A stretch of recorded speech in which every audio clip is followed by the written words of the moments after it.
Diabetes जो प्रमेय है ना, प्रमेय का सबसे सर्वोत्तम दवाई है। ये दवाई कहाँ काम करेगा? ये दवाई करेगा वात पित्त कफ तीनों दोषों में, तीनों ही दोषों में इसने काम करना है। कोई ऐसा दोष नहीं है जहां ये दवाई काम न करता, बशर्ते चीजें देखना आना चाहिए। जो मैं सुरेंद्र जी ऑडियो को बंद करिए जरा, पहले नोट करिए जरा।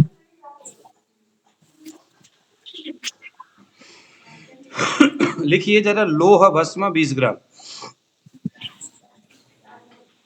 अच्छा, आप लोगों ने कैसे लिखना है वो मैं बताता हूँ, थोड़ा होमवर्क भी आप लोग ले लीजिएगा। सबसे पहले इधर दवाई का नाम लिखना है, बीच में उसका मात्रा लिखना है। पहले दवाई का नाम, बीच में उसके बाद मात्रा, इसको एक अंडरलाइन खींच लेना। उसके इधर रसगुण वीर्य विपाक, रसगुण वीर्य विपाक, ये कहीं से ढूंढ लो, लिख लो लोह भस्म का रसगुण वीर्य विपाक क्या है। या आपके पास अगर कोई इस तरह के बुक होगा, द्रव्य गुण विज्ञान वाला, भाव प्रकाश वगैरह ऐसा कुछ होगा तो वहां पर डेफिनेटली होगा। तो फार्मूला लिखते वक्त उसको लिखना भूलना नहीं है। रस क्या रस है, कौन सा गुण है, कौन सा वीर्य है, कौन सा विपाक है, उसका प्रभाव क्या है, उसको जरूर लिखना है। तो एक पेज में एक फार्मूला लिख लो। मैं जो फार्मूला बोल रहा हूं ना, जब आप रस गुण वीर्य विपाक लिखते हो, कल या परसों के क्लास में मैं डिजाइन बना के ले आऊंगा, आपने कैसे लिखना है उसी तरह से आप लोगों ने लिखना है, ठीक है। मैं नेक्स्ट फार्मूला को उस तरह से लेके आऊंगा। तो क्या क्या लिखना है? पहले दवाई का नाम, फिर उसका मात्रा, फिर रस गुण वीर्य विपाक, ठीक है। तो नीचे आपने लिखना है कि इनमें से कितने दवाइयां कौन सा रस वाला है। जैसे अगर सारे दवाई तिक्त रस वाला है, सारे दवाई उष्ण वीर्य है, तो उसके अनुपात से फिर हमें ये डिसाइड करना होगा कि इसमें ये जो दवाई है वो किस कंडीशन में कहाँ देना है। ये संतर्पण करेगा, अपतर्पण करेगा, धातु क्षय अवस्था में काम करना है या मार्ग अवरोध में काम करना है। चलिए जरा, लोह भस्म 20 ग्राम, 20 ग्राम, हाँ लोह भस्म। शुद्ध शिलाजित 20 ग्राम, ये शुद्ध शिलाजित 20 ग्राम। अब आ गया मकर ध्वज, सिद्ध मकर ध्वज, वटी नहीं लेना है यहाँ पे, सिद्ध मकर ध्वज लेना है। कुपी पक्व सिद्ध मकर ध्वज 20 ग्राम, सॉरी 10 ग्राम। उसके बाद लेना है मुलेठी सत्व 10 ग्राम। फिर लेना है अफीम 3 ग्राम, अफीम 3 ग्राम। अफीम के जगह में एक दवाई आता है,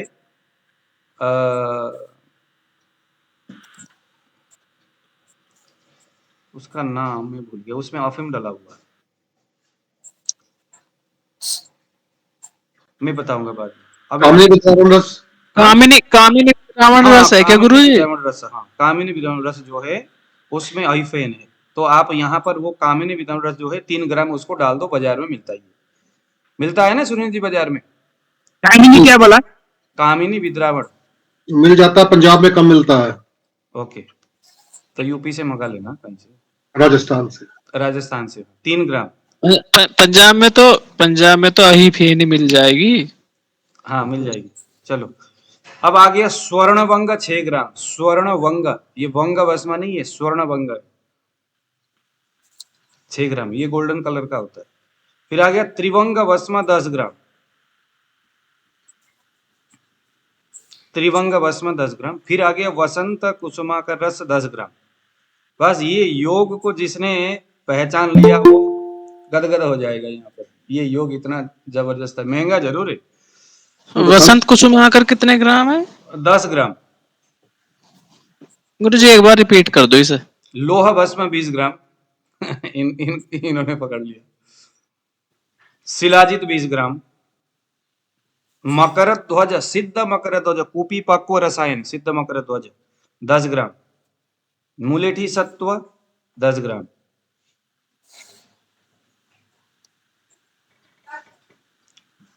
अफीम 3 ग्राम, स्वर्णभंग 6 ग्राम, त्रिवंग भस्म 10 ग्राम, वसंत कुसुमाकर रस 10 ग्राम। वसंत कुसुमाकर मेरे से ले लो, बढ़िया बना हुआ है, सस्ता मिल जाएगा। इन सबको ले लो, खरल में डालो, अच्छी तरह से पीस लो, और बेल का जो रस है ना, बिलवा, बेल के पत्ते, उसके ताजा और कोमल कोमल पत्ते ले लो, और लेकर के उसको थोड़ा सा कूट करके कुकर में डाल दो। जितना बेल के पत्ते लिया है उसके 8 गुना पानी डालो, उसको कुकर में सीटी बजा लो, 1 पानी बचेगा, उसको बढ़िया मसल लो। अच्छी तरह से उसको मसलने के बाद गुरुजी थोड़ा धीरे।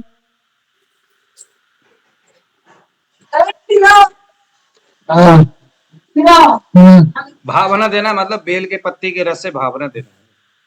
भावना देने के तरीका तो मैं हमेशा बताता ही हूँ, तो वही तरीका है।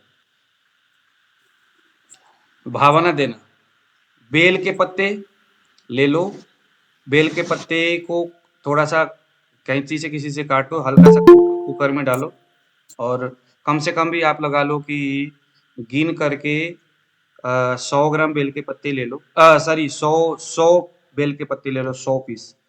उसके बाद उसको चाकू से काट लो, दरदरा सा हल्का सा कूट लो, कुकर में डालो, और उसके जितना वजन होगा उसके 8 गुना पानी डालो, उसको उबाल लो। उबल उबल के 1 फुट पानी बचेगा, उसको छान लो, गर्मा गर्म मसल लो, छान लो, निचोड़ लो, एक शीशे के बोतल में डालो, 1-2 घंटे तक उसको पड़े रहने दो, ढक्कन को बंद नहीं करना, खुला रखना है। फिर उसका कचड़ा जो होता है ना, वो सूक्ष्म उसका अंश वो नीचे गिर जाएगा, पानी पानी ऊपर तैरेगा, उस पानी को आराम से निकाल करके इस दवाइयों में डाल करके अच्छी तरह से खरल करो। खरल करने के बाद छोटे छोटे गोलियां बना लो। ये दवाई जो है जबरदस्त क्या क्या काम करेगा, ये मूत्र शर्करा, रक्त शर्करा, मतलब कि चाहे यूरिन में प्रोटीन जो उस दिन बता रहे थे ना कोई, कि प्रोटीन, अगर यूरिन में प्रोटीन हो तो क्या करे, प्रोटीनूरिया हो, एल्बुमिनूरिया हो, प्रमेय हो, रक्त के अंदर अम्ल हो, ब्लड के अंदर मेद धातु बढ़ा हुआ है, मोटापा बढ़ा हुआ है, एनर्जी लेवल डाउन है, वहां इसका प्रयोग करना। ज्यादातर इसमें दवाई लोहा भस्म भी रुक्ष है, शिलाजीत भी रुक्ष है, मकर ध्वज भी रुक्ष है, मुलेठी थोड़ा सा स्निग्ध है, अहिफेन भी रुक्ष है, स्वर्णभंग भी रुक्ष है, त्रिभंग भी रुक्ष है। ये सारा दवाई रुक्ष गुण वाला है। ये सभी क्या है, रुक्ष शीत गुण वाला है। रुक्ष शीत, तो आप बताइए जरा कहाँ काम करेगा, रुक्ष शीत कहाँ काम करेगा, तो ये पित्त में काम करेगा बेहतरीन तरीका से, कफ में काम करेगा, कफ में भी काम करेगा। रुक्ष शीत कफ में भी काम करेगा, हालांकि कफ में जो है, हाँ रुक्ष शीत जो है कफ में भी काम करेगा, पित्त में काम करेगा, और मेद धातु के जो वसा मज्जा उसको ठीक करेगा, अधिक यूरिन आने जैसी अवस्थाओं को कंट्रोल करेगा, अधिक नाइट फॉल हो रहा है ये उसको कंट्रोल करेगा, नाइट फॉल हो रहा है उसको कंट्रोल करेगा, जिन्हें हम कहते हैं ना धात गिरना, ये उसको, मतलब ये क्या करेगा, इसके अंदर सुखाने की कैपेसिटी है। ये शरीर में जो द्रवांश है, ध्यान देना, द्रव गुण से अगर चीजें बढ़ा हुआ है तो उसमें प्रयोग करना, रुक्ष गुण से बढ़ा है, जैसे पित्त भी है, अगर रुक्ष गुण से वायु के साथ अगर उसका युक्ति योग है, वात पित्त है तो प्रयोग नहीं करना, पित्त और कफ है तो उसमें प्रयोग करना, क्योंकि वो द्रवांश को ये सुखाने का काम करेगा। तो जहां द्रव गुण बढ़ा हुआ है, पित्त और कफ, इन दोनों के द्रव के ऊपर ये बेहतर काम करेगा। ठीक है, जब करेगा तो फिर तो ये बहुत जबरदस्त काम करेगा। इस दवाई को आप किसके साथ ले सकते हैं, इस दवाई को आप कोई भी रुक्ष और तिक्त रस प्रदान इस तरह के दवाइयों के साथ आप ले लो। रुक्ष तिक्त दवाई को कैसे लेना है, पहले वमन विरेचन वस्ती, ये सारे चीज हो जाने के बाद जब शरीर में जो शोधन हो जाएगा, शरीर शोधन हो जाएगा, शोधन होने के बाद बचे हुए शारीर मलों को धीरे धीरे धीरे धीरे धीरे शरीर से बाहर निकालने के लिए, क्योंकि अत्यधिक मात्रा में शरीर के मलों को निकालने के लिए तो हमने वमन विरेचन बस्ती के माध्यम से उसको शोधन कर दिया। शोधन करने के बाद अगर ऐसा नहीं कर सकते और आपने देखा कि द्रव गुण बढ़ा हुआ है, तो आपने क्या करना है, एरंड हरितकी, एरंड भ्रष्ट हरितकी, नोट करिए जरा, एरंड भ्रष्ट हरितकी और अमलतास, क्या नाम है आपका, सीतोपलादी चूर्ण, इन्हें दोनों को बरोबर ले लो, और कम से कम 1.5 से लेके 2-2 चम्मच तक सुबह शाम खाना खाने से पहले गर्म पानी के साथ दे दो। गुरुजी वापस बोलिए। एरंड भद्र एरंड भ्रष्ट हरितकी, एरंड भ्रष्ट हरितकी 100 ग्राम और सीतोपलादी अभिपत्तिकर चूर्ण 100 ग्राम, अभिपत्तिकर चूर्ण 100 ग्राम, एरंड भ्रष्ट हरितकी 100 ग्राम और अभिपत्तिकर चूर्ण 100 ग्राम, 200 हो गया। इन दोनों को अच्छी तरह से मिक्स कर लो। रोगी को भोजन करने से पहले गर्म पानी के साथ, ध्यान देना गर्म पानी, कभी कभी रोगी ठंडे पानी में उसको चटका देते, गर्म पानी कम से गुरुजी ये भी 100 ग्राम है अभिपत्तिकरण चूर्ण भी? हाँ दोनों बरोबर। तो दोनों ही बरोबर लेकर के खाना खाने से पहले, सुबह शाम आधा घंटे पहले, खाना खाने से आधा घंटा पहले 1 से लेकर के 2 चम्मच अधिक मात्रा में देना है। इसको लेना है सुबह शाम खाना खाने से पहले और भोजन करने के बाद उनको, हालांकि ये भी अनुलोमा की है, ये हमने अपान वायु के ऊपर काम किया, इतना ही दे दो मेरे हिसाब से, तो अपान वायु के ऊपर ये काम करेगा। और 1.5 से लेके 2 चम्मच तक देना है, ये अधिक मात्रा में देना है। मतलब अधिक मात्रा का मतलब है कि रोगी के ही हिसाब से होगा। हालांकि अगर रोगी का बल कमजोर है, अग्नि कमजोर है तो थोड़ा सा, हालांकि आप देखो ना यहाँ पर जो एरण्य भ्रष्ट हरितकी है वो जबरदस्त अग्निवर्धन करने वाला है। अगर आपको लगता है सिर्फ कफ वाला है, कफ और वात वाला है, तो निश्चित रूप से सिर्फ एरण्य भ्रष्ट हरितकी दे दो, 1-1, 2-2 चम्मच। और अगर आपको लगता है कि पित्त भी कहीं ना कहीं है, अम्ल पित्त जैसी स्थिति है, तो इन दोनों को मिला के दे दो खाना खाने से। गुरुजी अगर अगर रुको, अम्ल रुको, पित्त की रुको, स्थिति रुको, है तो रुको, अविपत्तिकर के रुको, साथ में भाई, दे देंगे इसे। अगर अविपत्तिकर लगा रहे हैं, अम्ल पित्त की स्थिति में लगाएंगे, और अगर ऐसा लग रहा है कि बात की कंडीशन बनी हुई है तो अरे फिर रुक जा मेरे इसमें- भाई, रुक तो जाओ, पहले मैं खत्म करूं। तो उसमें पहले कम से कम ये जो अभी मैंने बताया लोह भस्म शिलाजित वगैरह, इसको लेने से 15-20 दिन तक पहले एरण्य भ्रष्ट हरितकी ये सारी चीजें दे करके शरीर का शोधन करना है। जब उसके शरीर में आलस्य आना बंद हो जाए, आलस्य बंद हो जाए, सुस्ती बंद हो जाए, एनर्जी लेवल हाई हो गया, भूख अच्छा लगने लगा, मतलब निराम की अवस्था आने लगे, आम की अवस्था खत्म हो गई, घबराहट बंद, सुस्ती बंद, चिड़चिड़ापन बंद, उबासी बंद, आलस्यपन बंद, सारे बंद हो गए, पेट अच्छा साफ हो रहा है, शरीर में स्फूर्ति आ गई। अब उसके बाद ये जो मैंने अभी आपको बताया, इस दवाई का नाम लिखो मधुमेहारी चूर्ण, नोट कर लो, मधुमेहारी चूर्ण। इसको आपने सुबह और शाम इसको आपने देना है 2 टाइम, कम से कम 375 mg का गोलियां बना लो उसको, जो लोहा भस्म शिलाजित वगैरह 375 mg का गोलियां बना लो। दिन में 2 टाइम खाना खाने के बाद बिल्व पत्र सोरस के साथ देना है, बेल के पत्ते उसके रस के साथ देना। ध्यान देना, पित्त और कफ में ज्यादातर काम करेगा, वायु में नहीं करेगा।